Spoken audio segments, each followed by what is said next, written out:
Ja fila minnu carila New York polisiw fɛ bɔlɔlɔ sira fɛ o ja ninnu sanfɛ i bɛ kamalen dɔ ye banfula bɛ a kun na wa siga kelen don ale de la k'a fɔ ko ale ye United Health baarada ɲɛmaa faga.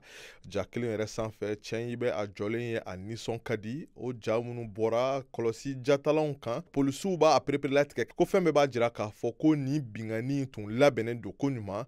Lakana tigilamaw olu y'a lase k'a fɔ k'u ye fɛɛrɛ bɛɛ lajɛlen tigɛ waasa ka cɛn ɲini k'a ye wa ka se k'a minɛ o la k'u bɛ jama ka dɛmɛ ɲini o sira fɛ. U ye layidu ta k'a fɔ ko ni mɔgɔ min sera ka na ni kunnafoni ye mun bɛna se ka bange ni sigana marifatigi minɛli la k'u bɛ dolari wari 10,000 di o ma. Hakili jiginna cɛ mun yɛrɛ bɔnɔra a ni la ale tɔgɔ ko Brian Thompson. United Health ɲɛma tun don.